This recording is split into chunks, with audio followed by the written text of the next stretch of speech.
There are 65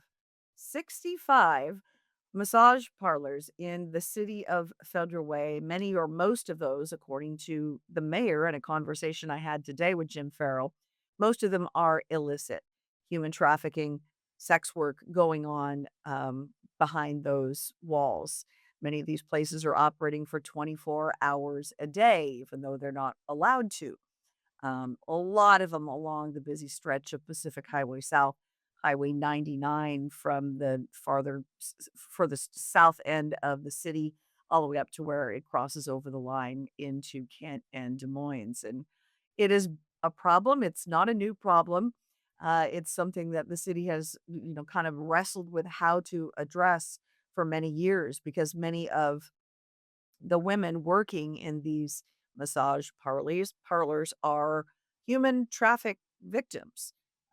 Many of them brought into the country for this sex work and then forced to continue in the trade to pay off a debt. Many are, coerced. Sometimes there are violent aspects to that. So it's nothing anybody likes to think about, talk about. You might wanna not pretend you see that sign as you drive down the highway, but it's something that the city of Federal Way is addressing. And I want to play part of an interview I had again just this morning with Federal Way Mayor Jim Farrell. Federal Way became a real hotspot for this over the past several years. And even according to the Association of Massage Therapists, there are 65 illicit massage parlors in the city of Federal Way. And that has got to change. We've been working on this for several years. We did work collaboratively with the association with legitimate massage therapists. People doing, they do important work in this community, but there are a lot of bad actors. And I think you hit the nail on the head with regard to human trafficking, and it's something that we have been working very hard on. We want to make sure that there are no cash transactions, that the doors remain open, and that the people providing services are licensed. And then if there is a provision that if we've got good actors that can go through an inspection process, some of these requirements can be waived. But we need to come to an assessment that illegal activity is not going on.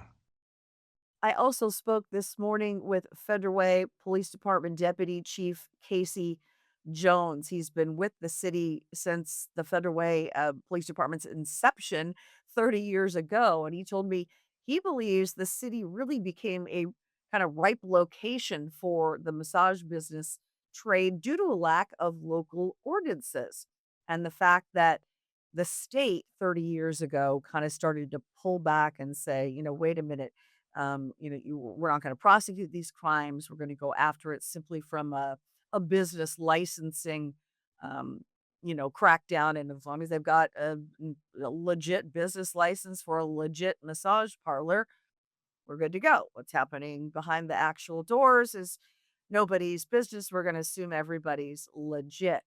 But again, Deputy Chief Casey Jones with Federal Way Police told me they've had a recent uptick in crime, some of it violent, and that has led them to the ordinance, which is now going to crack down on this. When we first started the police department, we had it in 1996. We had massage parlor ordinances on the books, and our staff would go in and do inspections on the place and places, and kind of kept a lid on all of them. But then the state had some new laws that appeared to preempt, the city's authority to regulate massage parlors. So we took them off the books. We took it completely off the books. And while there was no massage parlor ordinance, actually, they kind of proliferated. We got just a ton of new massage parlors. So, but that starts attracting, it's mostly a cash business. So that started attracting all kinds of crime, burglaries, robberies, violence. And last year and earlier this year, we just saw a significant increase in, gosh, we even had a at one of the places. So in a shooting, there's been multiple shootings at these places. So we started looking, hey, can we get our old massage ordinances back onto the books because the state wasn't doing it. They were just doing the bare minimum, looking at, basically licenses, make sure people go to massage school. And so we said, yeah, let's make our own ordinance again. The old one, we just didn't simply put the old one back onto the books. We kind of looked at it and, how can we prevent this kind of violence? How can we prevent human trafficking? And, just kind of looking at the whole big picture. So we put together this an ordinance. Um, and it was a year-long project. In fact, it just now uh, got back on the books. These prostitution fronts can be found, of course, not only in the city of Federal Way, multiple cities in King County and surrounding counties. In fact, Renton Police in 2025 said that they were, conducting enforcement on 30 illicit massage operations just in the city of Renton. And it's important to note that police consider the women working in these businesses to be victims, most of them victims, which is another motivation for this ordinance. So, part of what the ordinance in Federal Way is going to do is to offer these women, should they accept, police offers to get out of the business and kind of turn things around for themselves. They've partnered with a couple of nonprofit organizations in this community to help them. And again, many of them, brought into this country and then end up trapped in this life and this cycle of human trafficking. I want to share part of a conversation I had last month with Christine Moreland. She runs a shelter helping these women, and many of them also have children in the city of Renton. They are often running at max capacity because there are not that many organizations really helping these women escape the trade and not just put them in a shelter overnight, but offer them services that go far beyond that, education, and many of them, need therapy and other counseling because of the trauma of being in this cycle for any length of time. So here's part of my interview with Christine Moreland that I had last month. And I found this to be very interesting. She said one of the things that they've done in recent years is to kind of work with the Johns, the customers that are going in to kind of find out what the psyche is really behind this. He had some real profound information for us that really made me think about what are we doing to interrupt the buying process? What are we doing to address the addiction of buying sex? What are we doing to address the underlying traumas? Sometimes, there is child exploitation or sexual things that take place in their own worlds as children that lead to this. And so, like, how are we even addressing that? And that's one thing, we work on the victim side, and I want to be intentional about it. And I don't think, again, we're doing enough.